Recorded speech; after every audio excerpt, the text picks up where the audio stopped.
Latest ആയിട്ട് സജിന ഉണ്ടെങ്കിൽ ഏതൊരു പരിപാടിക്ക് പങ്കെടുക്കാൻ വന്നിട്ടുണ്ടായിരുന്നു. ആ സമയത്ത് കുറേയധികം ഓൺലൈൻ മീഡിയാസൊക്കെ അവിടെ സജിനയുടെ അടുത്ത് കുറേയധികം ചോദ്യങ്ങളും കാര്യങ്ങളൊക്കെ ചോദിക്കുന്നുണ്ടായിരുന്നു.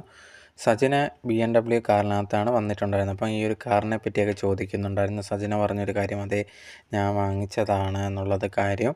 അതുപോലെ തന്നെ ഇത് ഫസ്റ്റ് ഞാൻ ആദ്യമായിട്ട് വാങ്ങുന്ന കാറ് തന്നെ BMW ആണ് എന്നുള്ളത് കൂടി പറഞ്ഞിട്ടുണ്ടായിരുന്നു.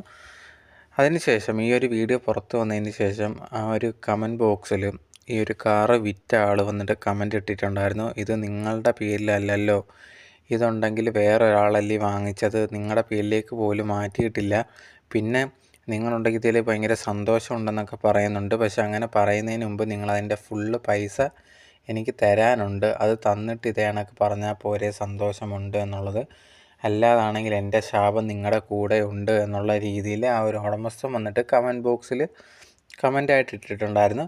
അതുപോലെ തന്നെ അതുൽ വ്ളോഗ് എന്ന് പറഞ്ഞിട്ടുള്ള അദ്ദേഹത്തിന് ടാഗ് വരെ ചെയ്തിട്ടുണ്ടായിരുന്നു. അദ്ദേഹം ഈ ഒരു വ്യക്തി വിളിച്ച് സംസാരിക്കുകയൊക്കെ ചെയ്തിട്ടുണ്ടായിരുന്നു.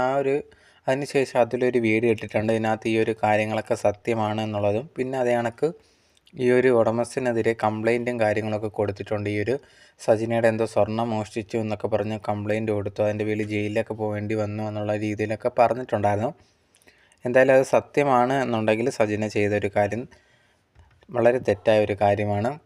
അതുപോലെ തന്നെ ഇതിപ്പം പറയുന്നത് ആ ഒരു വ്യക്തി പറയുന്ന കള്ളമാണ് എന്നുണ്ടെങ്കിൽ അത് തെളിയിക്കേണ്ട ബാധ്യത സജിനയ്ക്കുണ്ട്. സജിന അതിന് മറുപടിയായിട്ട് ഒരു വീഡിയോ ചെയ്യണം എന്നാണ് എനിക്ക് പറയാനുള്ളത്.